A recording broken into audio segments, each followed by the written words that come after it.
All right, guys, welcome back to another episode of Offshore Garage. Thank you for tuning in. As we showed in the last video, we got the s13 ready to drop into the s13. So now that we got the engine ready, it's time to get the chassis ready. So there's a few things that I have. So what we have right here is a P2M fan controller, and it also has oil temp and coolant temp, and as well as battery voltage.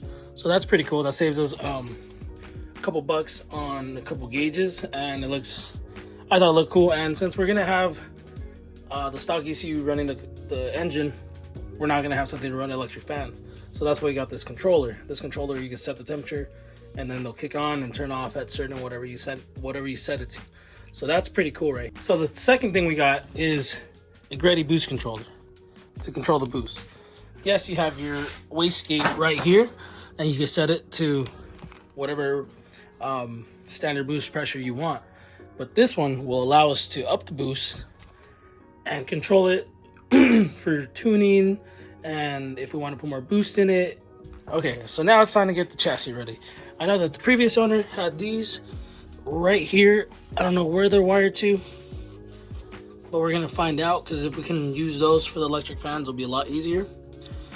Or we could just use our own wiring and run it into the chassis how we want. We already have a adjustable fuel pressure right there by P2M as well. We got to get the trans out, pressure wash it, and maybe do the inside stuff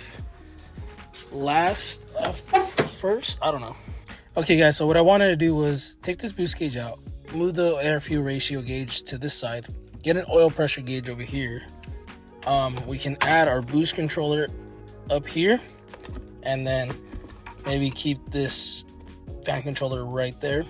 But yeah, that was my idea for that. We're gonna have to see once I get all these gauges out, see how they ran the wiring.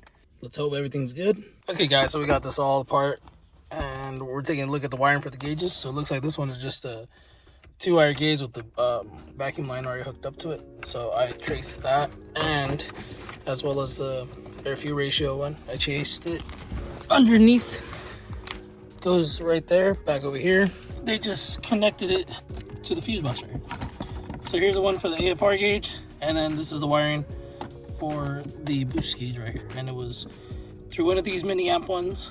I'm gonna go ahead and take all that wiring out. All right, this looks like a mess. Let's clean this up real quick. Cool, so the wiring got cleaned up, took that gauge out, organized, just rolled it up and put it back there. Got this out here for the power ground dimmer. Same thing goes for these two. I just gotta wire these in. So we get one beefy cable, power distribution block, connect them all, probably tape it on top of here, and that should be it with the wiring on the inside. Pretty straightforward. I know a lot of people are scared of wiring, but trust me, it is easy. 12-volt system, really hard to fuck up. as you know, as blunt as that sounds, it really is. Like, there's fuses everywhere. The only time you will ever burn up a system if there's no fuse and you are constantly shorting that power wire. It's gonna fry whatever the hell you're touching. Fuse protected at the battery, fuse protected at the power distribution block. We're gonna have a really switch on ignition, and yeah, doesn't get much simpler than that. All right, guys, so I got some stuff ordered coming in for the gauges, so we can wire that in. But as for now, I think we're going to go take the transmission out, clean up the bay, and just get everything in there ready. We can finish this up last. Just do everything we need to in the bay to get it ready to drop the SR in, because that is the most important thing, because everything else is just plug and play. We just got to do the dirty work and clean it up, and it's going to be ready for install soon enough. So before we push it outside, I forgot, we got to take the front end off. So I'm just going to go ahead and do that real quick, because there's like 3 bolts holding on each side of the bumper. So cool, we got the silver front end off. Kind of tragic, 2 little bolt holes snapped on this, but it's all right. We're gonna weld them up and extract them out. Sorry I hit you guys on there. I'm not gonna reuse any of the fan wiring. I'm just gonna go ahead and run the new one from the P2M kit. Make it a lot easier for us, make everything new. Let's go ahead and take the radiator out. All right, now that the radiator's out, let's get the trans out. There we go. Damn, it was dirty under there. I got caked up, and not not that kind. But yeah, got it out. As you can see, yeah, it's no bueno. Look at the connectors, sludge. Gonna go ahead and play some shuffle with the cars, and I'll set you guys up outside in a muy chingon angle. So stay tuned.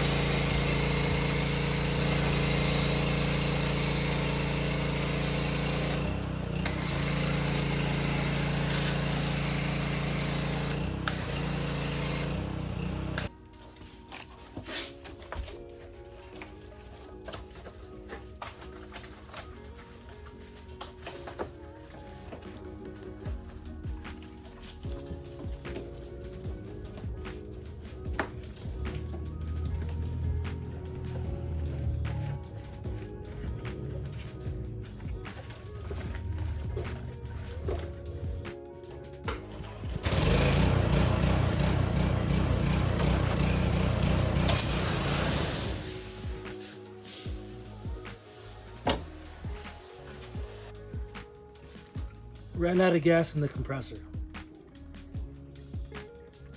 Hopefully it still has some.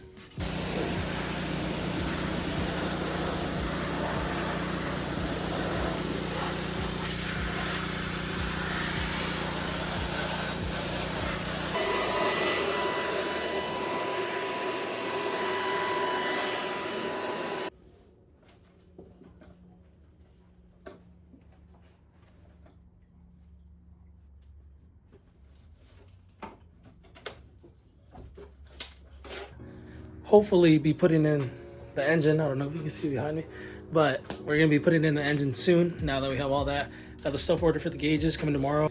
It's exciting. I'm excited, man. Long time coming. I just want to take a moment to tell you guys, like, I've wanted this car for forever, and I've had a couple, but now it really feels like it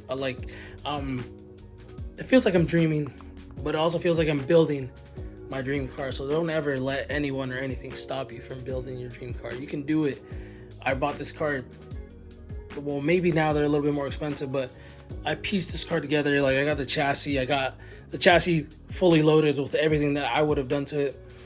So I spent the money there on the chassis, and I got that engine in another car, and it's like you part them out. Like, you make money back here and there. It's doable, but don't ever let anything stop you from achieving your dreams. Because at the end of the day, do what makes you happy, man. Because we're not here for a long time, and like this right here, that's the shit I live for. You know, well, not the only thing, but that right there, this would make me happy for the rest of my life. Just driving this thing, you know, keeping it nice. The SR. If it never broke, I'd be a happy man. If I could have one car for the rest of my life and never had it break and just have fun in it, it'd probably be an S13 coupe with an SR in it. And kind of wish it was red, but oh well. Just take a second to tell you guys, don't ever stop, you know? Just keep going, keep it pushing. Because that's all we do here at Garage. Thank you for watching, guys, and I'll catch you tomorrow.